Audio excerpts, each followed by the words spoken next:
My name is Sophia. I'm 33 years old, and by the time my mother-in-law stood up in the middle of dinner with a glass of juice in her hand, I already knew she had been waiting all evening to humiliate me. The dining table was too full, too loud, too perfect. There were plates of steaming biryani, roasted chicken glazed in honey, fresh naan stacked neatly in a basket that no one was touching anymore.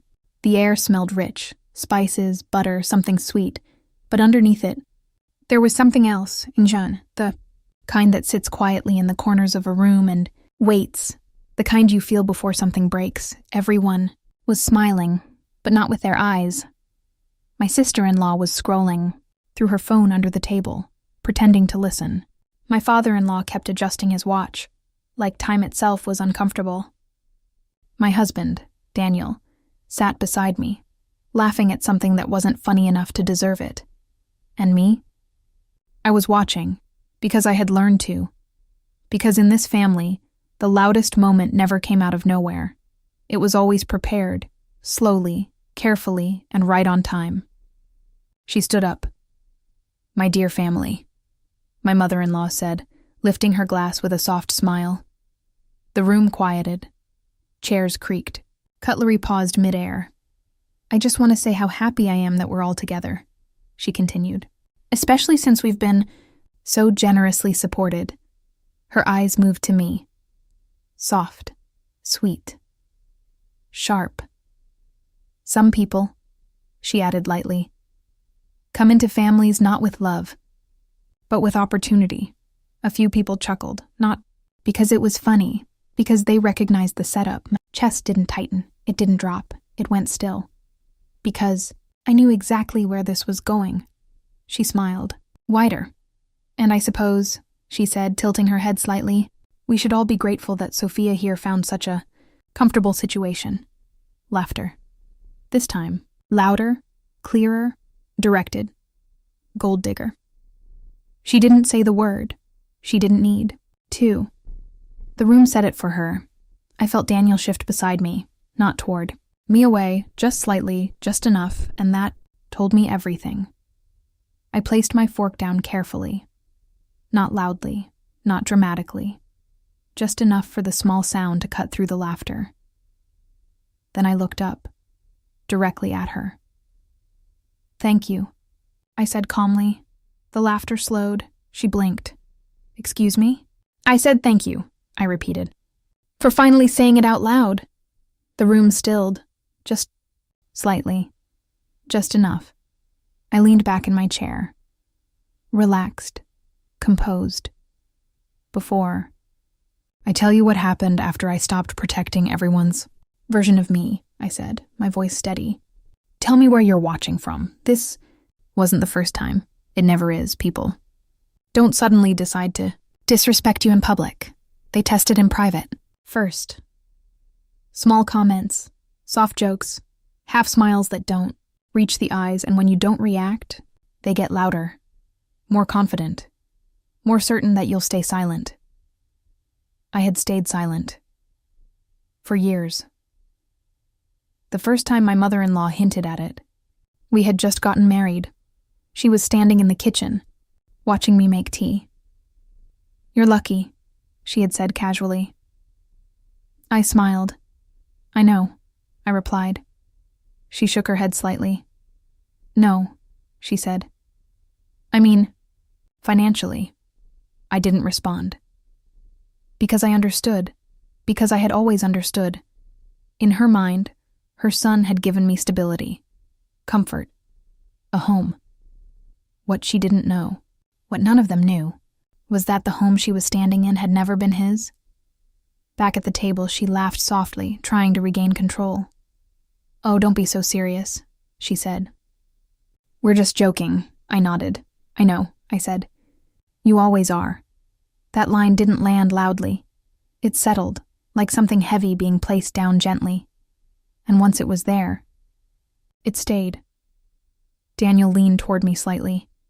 "Sophia," he whispered. "Just let it go." I turned my head just enough to meet his eyes. "I have," I said quietly. "That's why I'm speaking. There's a difference between reacting And deciding tonight wasn't a reaction, it was a decision. I reached down beside my chair and picked up my bag, set it on the table, opened. No one stopped me, no one spoke, because something in the air had changed, not dramatically, but undeniably. I took out a thin file, placed it in front of me. My father-in-law frowned. "What is this?" he asked. I looked at him. "Accuracy," I said. My mother-in-law laughed again, but this time there was a crack in it.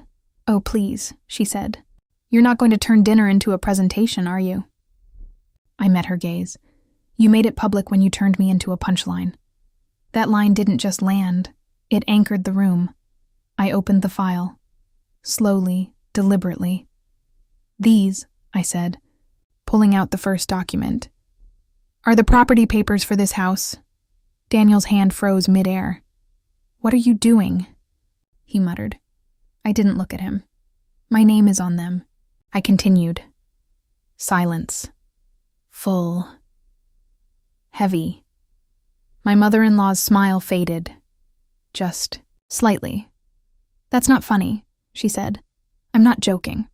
I placed the document flat on the table, turned. "It's so everyone could see. This house," I said calmly. "The one you've all been living in for the past 3 years." I paused. Not for effect, for clarity. I bought it. No one moved. No one laughed, because there was nothing to laugh at anymore. Daniel stared at me. "What?" he said. I finally looked at him. "You didn't think your salary covered this, did you?" That line hit differently, because it wasn't loud, it was precise. My father-in-law leaned forward, squinting at the document. This doesn't make sense," he said. "We paid the down payment." "No," I said gently. "You didn't." I slid another paper across. "These are the transfer records." Another. "And these are the mortgage statements." Another. "And these," I added, placing the final sheet down, "are the payments I've made. Every single month." My mother-in-law's face changed. Not dramatically, but enough. "This is ridiculous," she said. "You expect us to believe that you—" "I don't expect anything," I said. "I'm just correcting the story." Daniel stood up abruptly.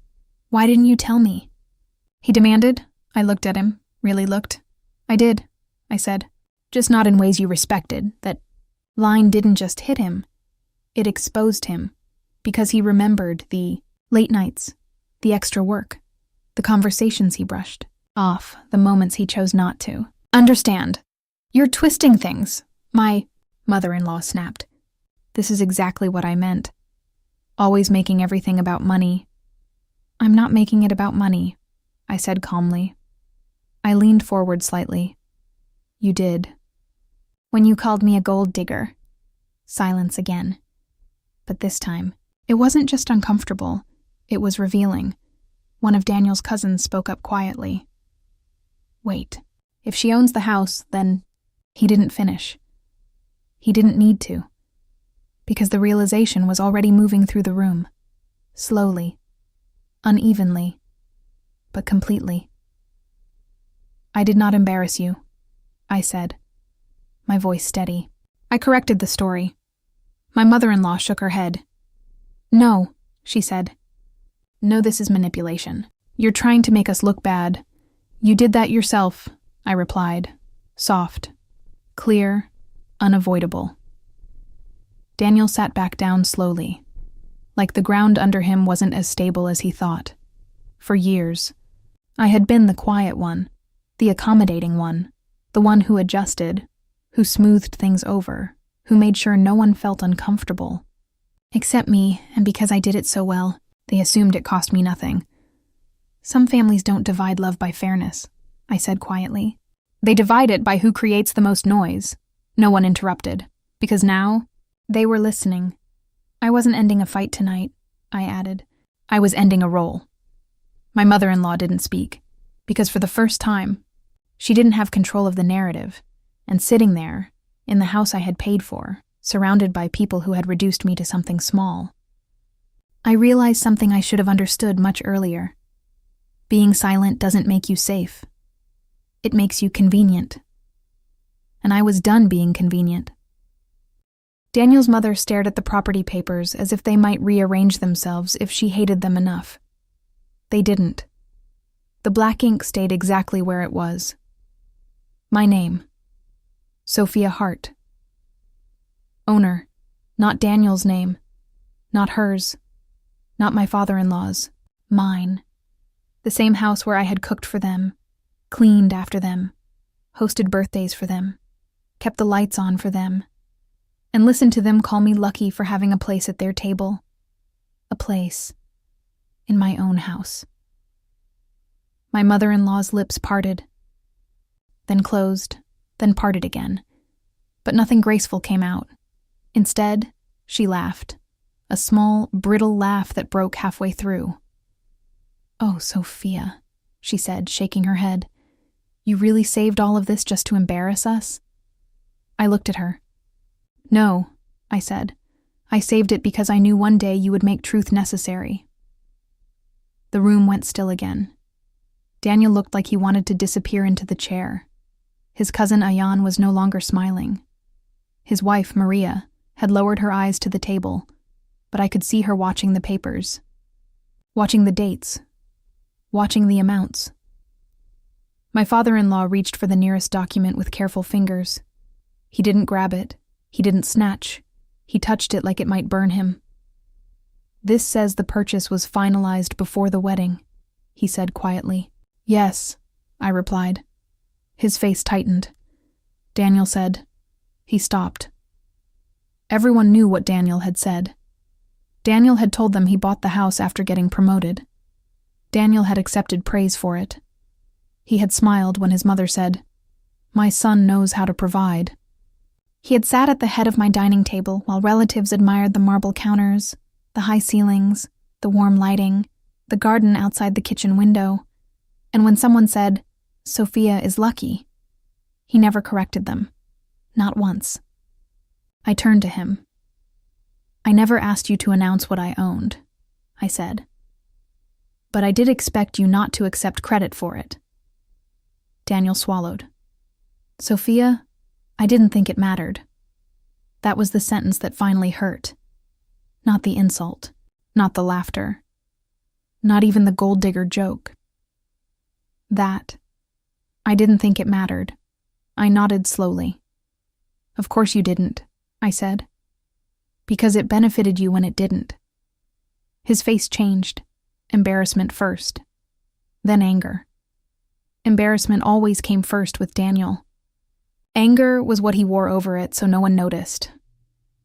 "You're making me look like a liar," he said. I looked at the documents on the table. "No," I said. "I'm showing that you were one." My mother-in-law slammed her glass down. Juice splashed onto the tablecloth. "Enough," she snapped. "You will not speak to my son like that in front of everyone." I turned to her. Then maybe he should not have lied in front of everyone. Her eyes narrowed. "You are very proud tonight." "No," I said. "I am very finished." That silenced her for a second. Only a second. People like her never stayed quiet for long unless silence served them. Then her eyes softened suddenly. Too suddenly. Her hand went to her chest. "I treated you like a daughter," she whispered, her voice trembling with performance. "I opened my family to you. I trusted you." There it was. The second mask. When mockery failed, innocence arrived. She looked around the room, searching for someone to rescue her. "I can't believe she would humiliate us like this," she continued, "after everything we did for her."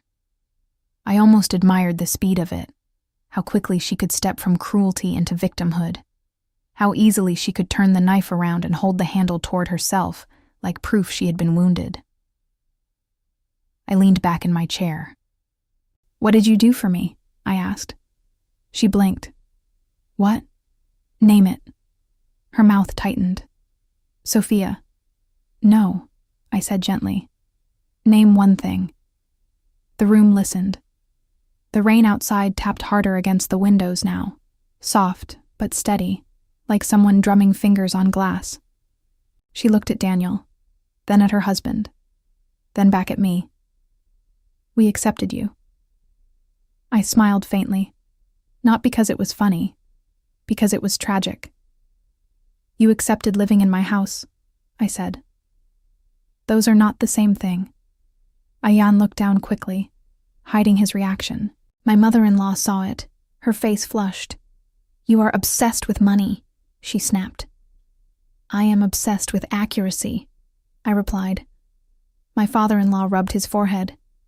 Daniel, he said, voice low. Did you know? Daniel hesitated too long. That was answer enough. His father looked at him differently then. Not with anger, yet with disappointment. Real disappointment. The kind Daniel had never been trained to survive because he had spent his whole life being protected from it.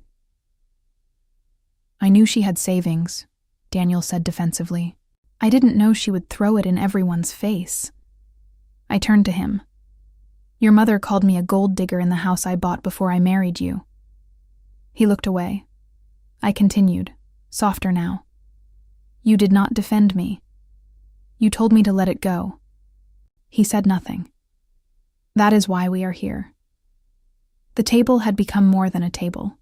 It was a courtroom without a judge. A family dinner turned into a reckoning. The biryani had gone cold. The naan was stiffening in its basket. The candles flickered against the draft from the hallway. No one reached for food anymore. No one wanted to chew while the truth was still being swallowed. My sister-in-law, Layla, finally spoke. Her voice was small. Mom, she said, you told me Sophia didn't contribute anything. My mother-in-law turned sharply. Layla, stay out of this. But Layla didn't. For once, she didn't. You said Daniel was paying for everything, she continued. You said Sophia only worked because she liked acting independent. I looked at Layla. She looked ashamed. Not cruel, just ashamed. And sometimes that hurts differently, because shame means a person knew enough to question it, but chose comfort instead. My mother-in-law's nostrils flared. I said what I believed. No, I said. You said what made you feel superior. Her head snapped toward me. I held her gaze. You created a version of me that made it easier for you to disrespect me. Nobody moved. I picked up another envelope from my bag. Daniel noticed it immediately. What is that? I didn't answer him. I opened it and removed several printed screenshots, text messages, dates, conversations, not private secrets, not intimate details. Proof. I placed the first one on the table.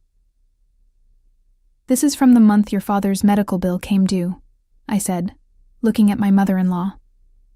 You messaged me at 1:14 a.m., asking if I could transfer the remaining amount before morning. Her face went pale in patches. You said not to tell Daniel because you didn't want him stressed. Daniel looked up. What? I placed another screenshot down. This is from 6 months later. You asked me to cover Layla's certification program. Layla's hand flew to her mouth. I thought Daniel paid that. I know, I said. I placed another. This is from when the electricity bill was overdue. Another. When the property tax notice arrived. Another. When your brother needed money and you said it would embarrass the family if anyone outside found out. My mother-in-law stood frozen. The room changed again. Not dramatically, but deeply. Because now it wasn't only the house. It was a pattern with dates, a pattern with messages, a pattern with her own words. She tried to laugh, but there was nothing left to hold the laugh together. These are family matters, she said weakly. They became public when you made me public property, I replied. Daniel pushed his chair back. You kept all of this? Yes. That's insane. No, I said. What was insane was needing proof of what I lived through. That line stopped him. Because somewhere beneath the anger, he knew it was true. For years, I had learned that memory was never enough in that family. If I said something happened, they debated my tone. If I said someone hurt me, they debated my timing. If I said I was tired, they reminded me other people had it worse. So I started keeping records. Not because I wanted revenge, because I wanted reality, and reality in that house needed documentation. My father-in-law looked at his wife. "You asked her for all this?" She lowered her chin. "It was for us." He stared at her. "And you let me believe Daniel handled it?" She didn't answer. His jaw tightened. "For years? Still nothing." That silence was different from mine. Mine had been restraint. Hers was exposure. Ayan's wife, Maria, spoke softly. "Sophia, why didn't you say anything?" I looked at her. I did. My voice didn't break, but it softened. I said I was overwhelmed. I said I needed help. I said the expenses were too much. I said the jokes hurt. I said I didn't like being called lucky when I was the one paying. And every time, someone told me I was being sensitive, dramatic, ungrateful, or difficult. Maria lowered her eyes. I continued. I learned that in this family, truth spoken quietly was treated like background noise. The rain kept tapping. The lights hummed. Somewhere in the kitchen, the fridge clicked on. Small sounds became loud when people had nothing left to say. Daniel looked at me then, and for one brief second, I saw panic under his anger. Because he finally understood that this wasn't only about his mother. It was about him, and me, and the marriage we had been pretending was balanced because I had carried the weight quietly enough. "Sophia," he said, lowering his voice, trying to sound private in a room that was no longer private. "We can talk about this upstairs." I shook my head. "No." His face hardened. "No? No," I repeated. "You had years to talk upstairs. Tonight you sat beside me while your mother humiliated me downstairs." His eyes flickered toward his family. He hated that. He hated being seen, not being wrong. Being seen. I knew the difference now. My mother-in-law grabbed her napkin and dabbed at her eyes. No tears yet, just preparation. "I cannot believe this," she whispered. "I cannot believe my own daughter-in-law is attacking me in my home." I looked around slowly, at the walls I had chosen, at the curtains I had paid for, at the table I had ordered after saving for 3 months because Daniel said his family deserved proper hosting. Then I looked back at her. "This is not your home," I said. No one breathed, not loudly enough to hear. She stared at me like I had slapped her. I hadn't. I had only removed the illusion she had been living inside. She whispered, "What did you say?" I repeated it. "This is not your home." Daniel stood again. "Sophia, don't." I turned to him. "Don't what? Say the sentence everyone avoided because it made life easier?" He glared. "My parents live here." "Yes," I said. "Because I allowed it." My father-in-law closed his eyes. Pain moved across his face. Not because I was cruel, because he realized I was right. And maybe because some part of him had always known. My mother-in-law's voice sharpened. "You allowed it? Who do you think you are?" I looked at her calmly. "The person whose name is on the deed." That was the cleanest truth in the room. No emotion attached. No accusation needed. Just fact. She pointed at me with a shaking finger. "This is why I never trusted you." I nodded. "No. You never trusted me because trusting me would require admitting you needed me." Her face tightened. Daniel said, "Enough." I turned to him. "You don't get to call enough now." "Sophia?" "No. Enough was when your mother called me a gold digger at our anniversary dinner last year. Enough was when your cousin joked that I married up and you laughed. Enough was when your father thanked you for paying his hospital bill and you said nothing. Enough was every time I saved this family from embarrassment and then became the person everyone felt safe embarrassing. My voice stayed level. That mattered to me, not because anger would have been wrong, but because calm made them listen. Calm left no smoke for them to hide inside. I took one more document out of the envelope. Daniel's face changed before I even placed it down. He knew. "This," I said, "is the loan agreement you signed with me." His mother's head turned. "What loan agreement?" Daniel said nothing. I placed it on the table. Last year, Daniel needed money for the business expansion he told all of you was self-funded. His father stared at him. "Daniel?" Daniel rubbed the back of his neck. "I was going to pay it back." I nodded. "You were." I slid the payment schedule forward. First payment due, March 1st, missed. Second, April 1st, missed. Third, May 1st, missed. I looked up. "You bought your mother a diamond bracelet in June." Layla gasped softly. My mother-in-law looked down at her wrist. She was wearing it.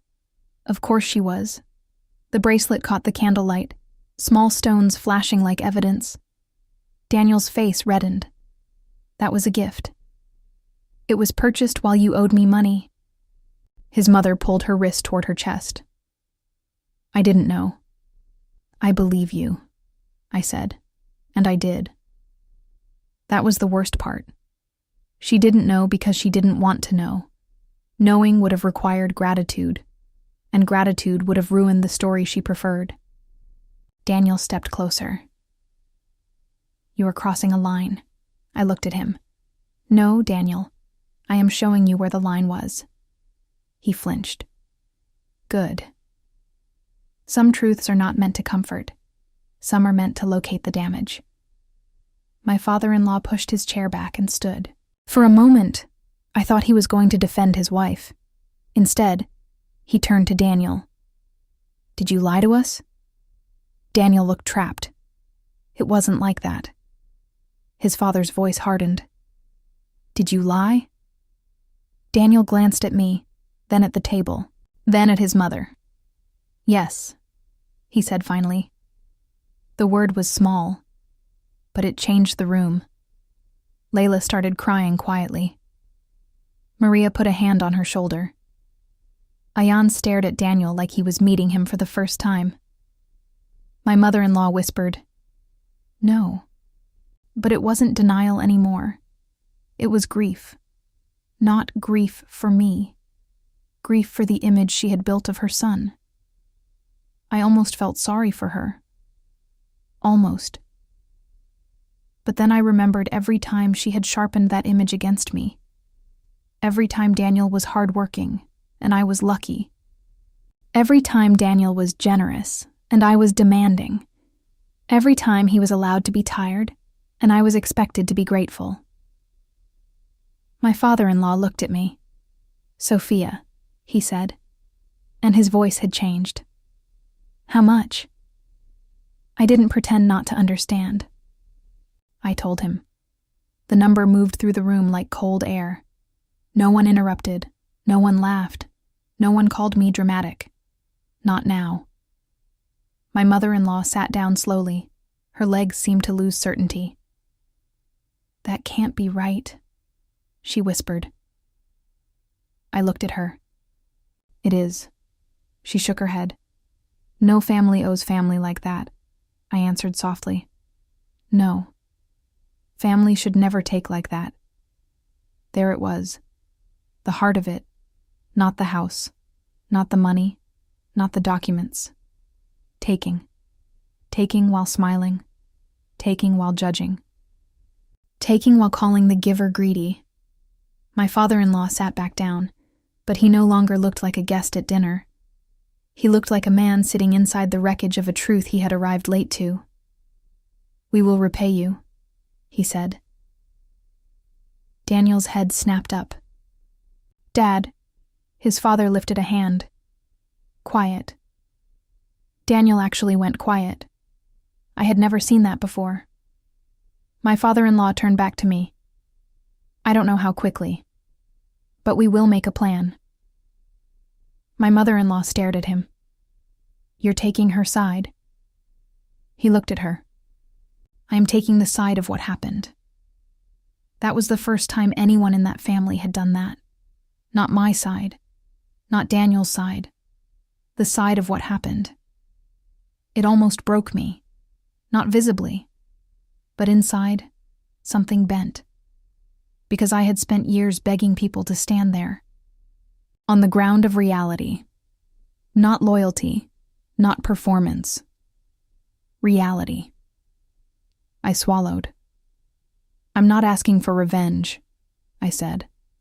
My voice was quieter now. I'm asking for the bleeding to stop. No one spoke, so I continued. I'm not paying another bill for this family. I'm not covering another emergency. I'm not lending another amount that becomes invisible the moment it leaves my account. I'm not hosting people who insult me in my own home. And I am not staying in a marriage where silence is expected from me and protection is optional from him. Daniel looked at me. What are you saying? I turned to him.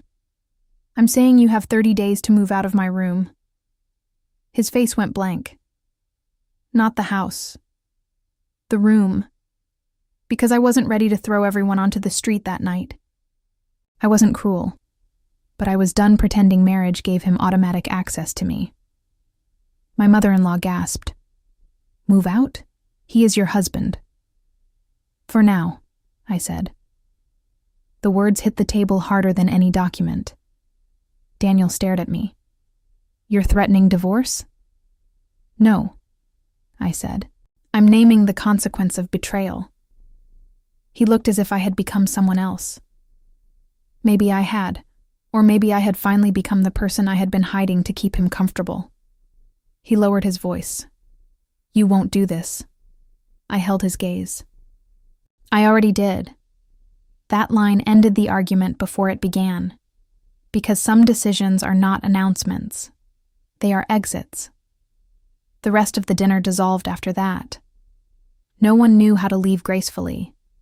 There is no graceful way to walk away. From a table where the truth is still sitting open in folders beside cold food, my father-in-law gathered the documents carefully and asked if he could make copies. I said yes.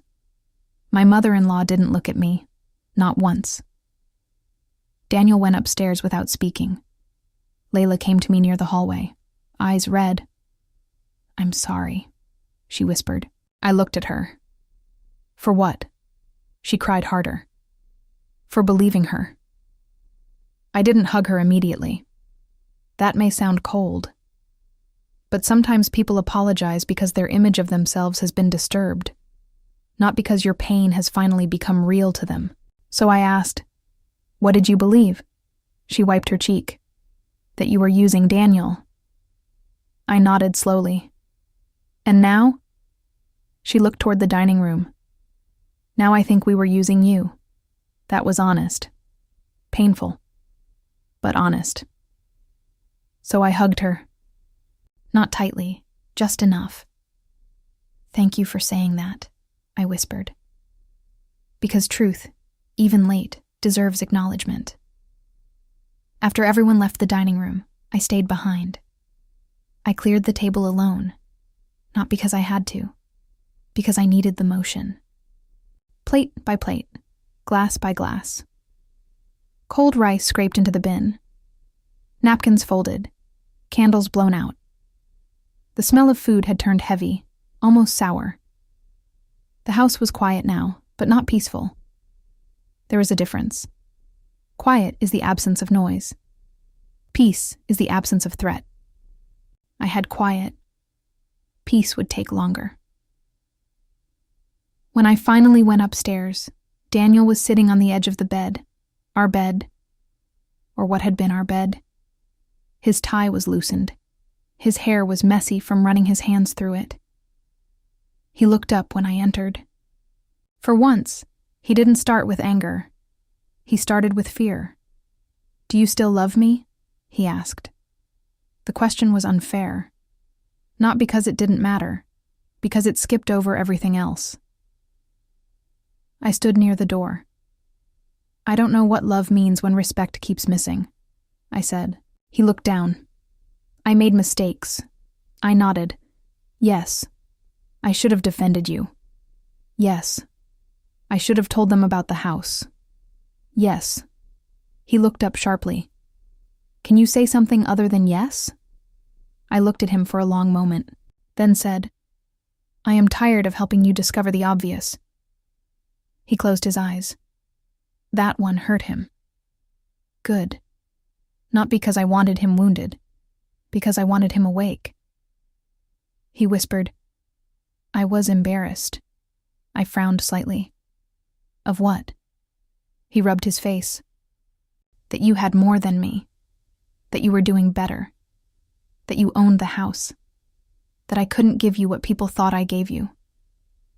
There it was. Small. Ugly. Human. The insecurity beneath the betrayal. I didn't soften. Understanding someone's wound does not require offering them your skin.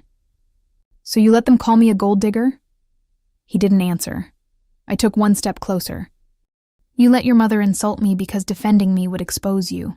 His eyes filled. He looked away. That is not marriage, I said. I know. Do you? He nodded, but I didn't. Trust it yet. Regret is easy when consequences arrive. Growth is what happens after the audience leaves. I walked to the dresser and took out a small overnight bag. Daniel watched me. What are you doing? Sleeping in the guest room, Sophia. You have 30 days. He stood. Please don't make this so final. I turned toward him. You made it final. Every time you chose your image over my dignity. He sat back down like the sentence had taken his legs from him. I packed. Slowly. Toothbrush, pajamas, a book I had been trying to finish. For 6 months, my charger. Small, ordinary things. It's strange how life changes through small, ordinary things. Not slammed doors, not screaming, just moving a toothbrush. Before I left, he said, What do you want from me? I paused, then answered. Truth without needing evidence first. He didn't speak. I walked out. That night, I slept badly, not because I regretted what I did, because my body didn't understand freedom yet. It kept waiting for the next knock, the next accusation, the next voice, telling me I had gone too far. But none came. Only rain. Only the house, settling. Only my own breathing in a room that felt too quiet and somehow mine in a way it hadn't before.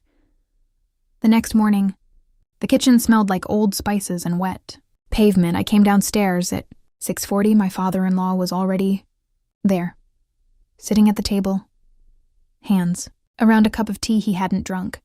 He looked older in the morning light, not weak, just stripped of performance. Sophia, he said. I stopped near the counter. Good morning. He gave a small nod. I didn't sleep. Neither did I. He looked at the table. Your mother-in-law is at Layla's for now. I absorbed that. She left for a few days. I nodded. He took a breath. I want to say something, and I don't expect it to fix anything. I waited. He looked up. I am sorry. The words were simple. No decoration. No excuse. Attached. That made them heavier. I should have asked. Questions, he continued. I should have noticed. I should not have enjoyed the comfort of this house without understanding who was carrying it. My throat tightened slightly. Didn't want it to. But pain recognizes sincerity. Even when it arrives late, I appreciate that. I said. He nodded. I also want to repay the medical bill first. That was mine. You don't have to do it today. I know. But I need to start today. That mattered. Not the money, the direction. He slid an envelope across the table. Inside was a check. Not for the full amount. Not even close, but something, a beginning. I'll send a written repayment plan by Friday, he said, and I'll sign it. For a moment I couldn't speak, because part of me had expected another lecture, another request for forgiveness, another version of let's move on. Instead, there was accountability. Realistic, imperfect, but real. Thank you, I said quietly. He stood slowly. Before leaving the kitchen, he stopped. Why didn't you tell me directly? There it was. The question. The one people ask when they finally see the wound and want to know why the blood was hidden. I looked at him. I did, I said. Just not in ways you respected. He closed his eyes briefly, like the sentence hurt because it was deserved. Then he nodded and left. For the first time in years, I made breakfast for myself only. Toast, eggs, tea, nothing. Fancy, no extra plates, no anticipating who might want what, no listening for footsteps, no preparing to serve people who had mistaken my care for obligation. Sat by the window and ate slowly. The rain had stopped. The garden looked washed clean. Not beautiful, exactly, but honest. Over the next week, everything changed in ways that were quiet but permanent. My mother-in-law did not return immediately. Daniel slept in the room at the end of the hall. We spoke only about practical things, bills, the house, his moving timeline, the repayment plan. He tried twice to turn. Conversations emotional. I stopped him both times. Emotion. Without accountability is just pressure. I told him the second time. He didn't like that. But he heard it. Layla came over once with flowers.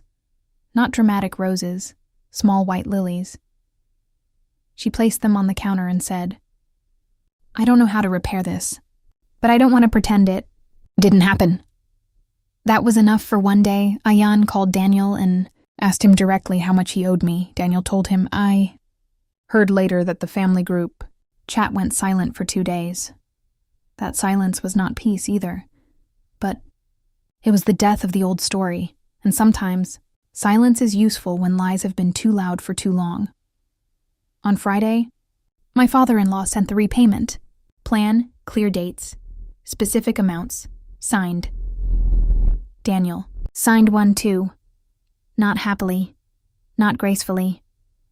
But he signed, sent copies to my lawyer, not because I wanted war, because I had finally learned that love and legal protection should not be treated as enemies. My mother-in-law returned on the 8th day.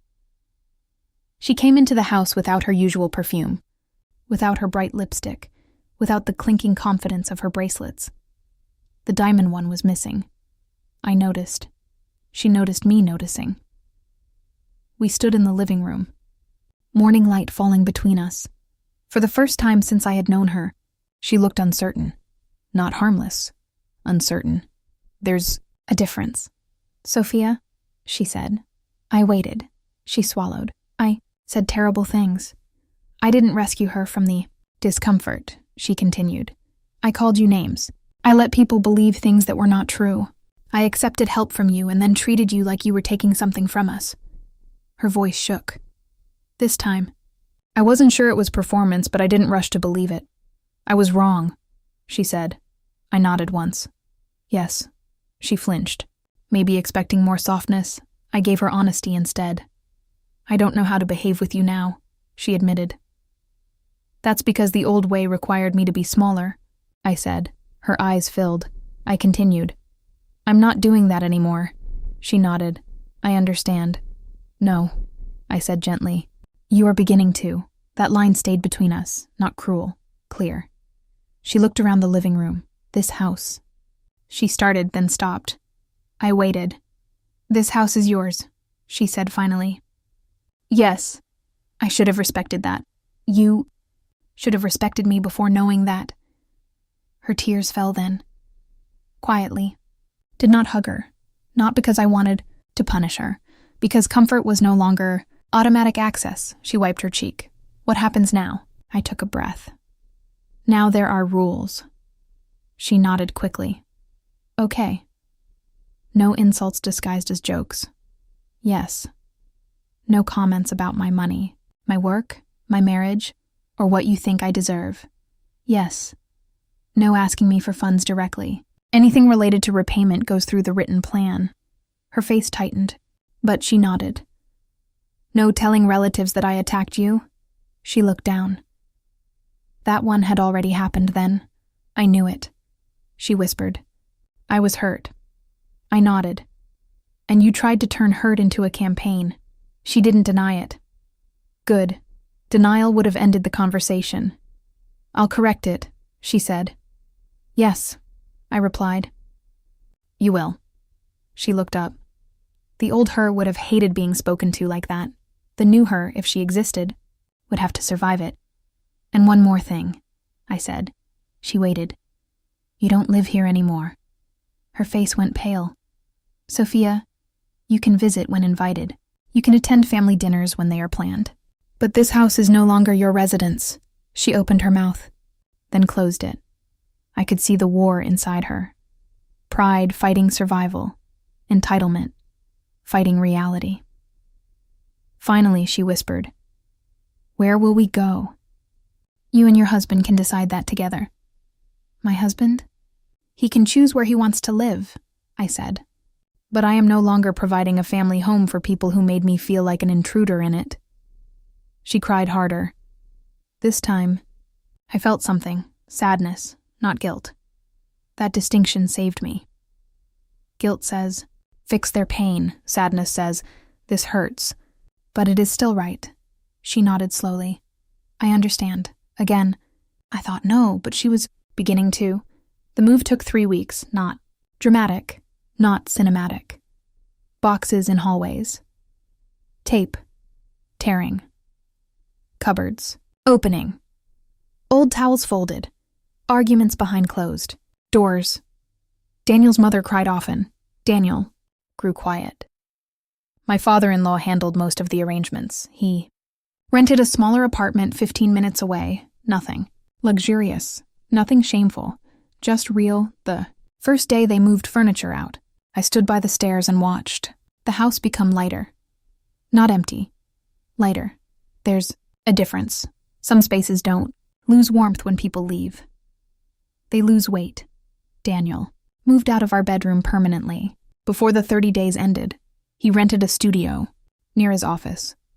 On the last evening, he stood in the hallway with 2 suitcases. He looked tired. Really tired. I don't want this to be the end, he said. I looked at him. I know. Is there any chance? I didn't answer quickly, because I refused to use cruelty as strength. There is a chance for honesty, I said. There is a chance for therapy. There is a chance for accountability over time. His eyes lifted, but not a chance to go. Back. He nodded slowly. I don't want to go back. Hope that was true. But hope was no longer a plan.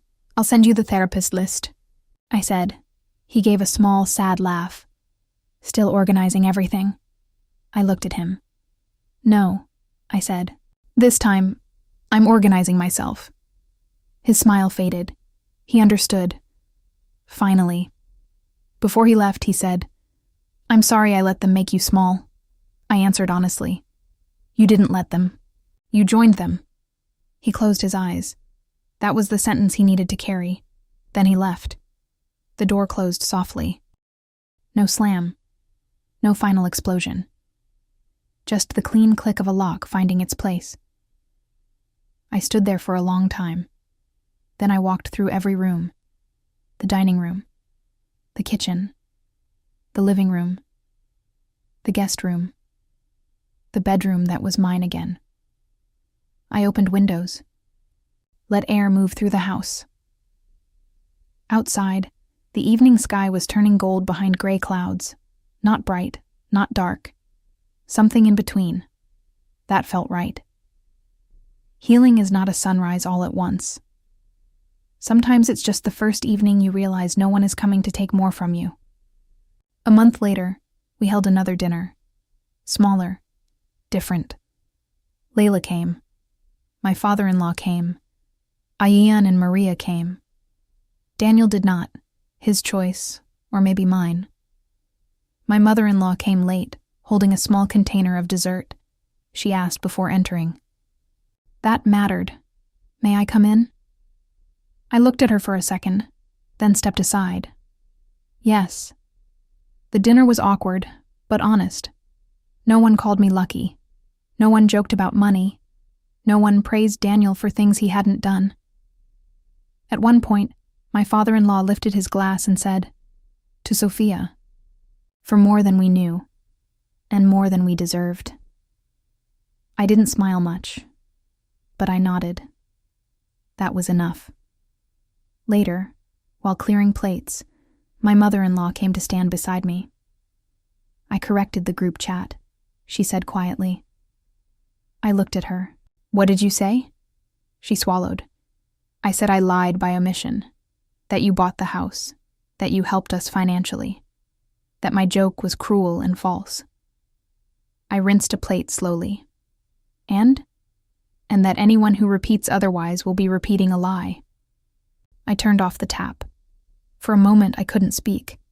Not because it fixed everything, it didn't, but because correction matters. Public harm requires public truth. Thank you, I said.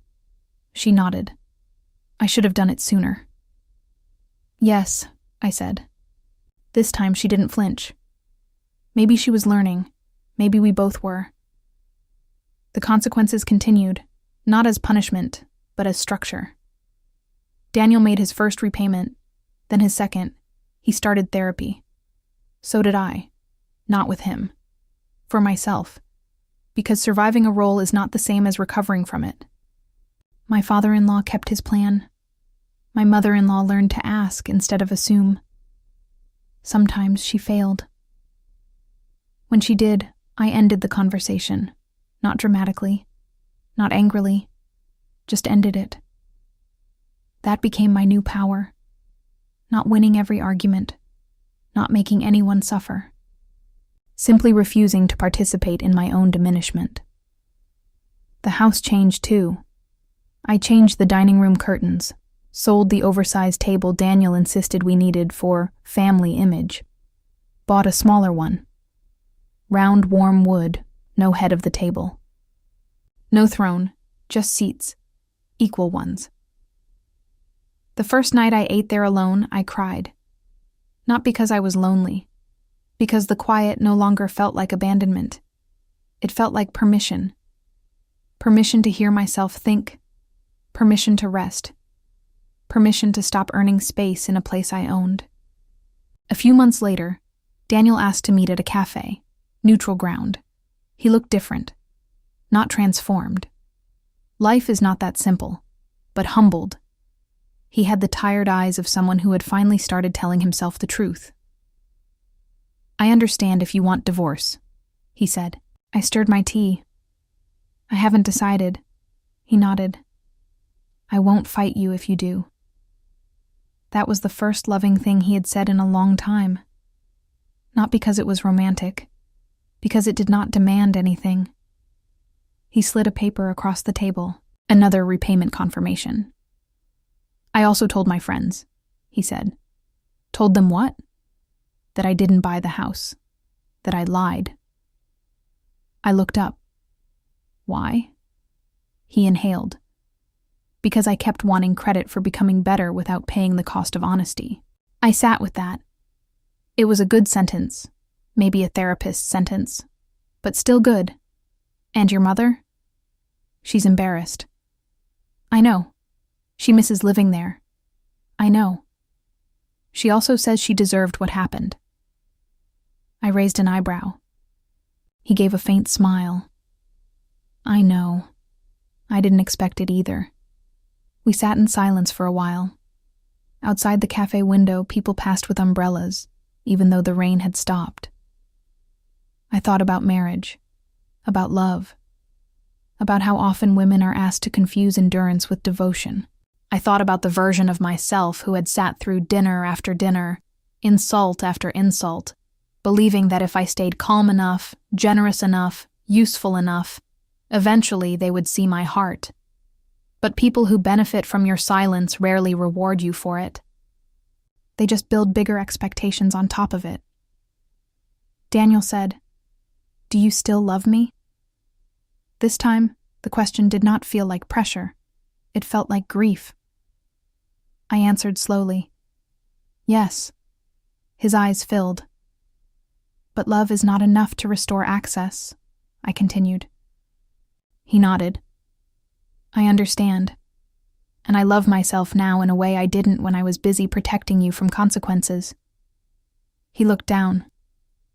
I'm glad. Maybe he meant it. Maybe he was learning how to. I didn't need to decide that day. That was another freedom. Not every ending has to be rushed so other people can feel resolved. Some doors stay closed while you decide whether the person knocking has learned how to enter respectfully. And some doors stay closed forever. Both can be peace. Now, when people ask me what happened, I don't give them every detail. I don't hand strangers my wound and call it conversation. I say this: I stopped paying the price for a story that made me the villain. That's enough. The people who understand, understand. The ones who don't were probably never listening anyway. I still have that folder.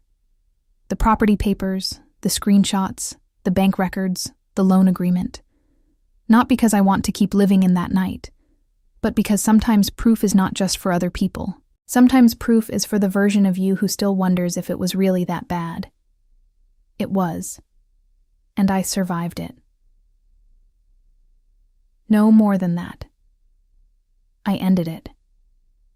I ended the dinners where my kindness was mistaken for weakness.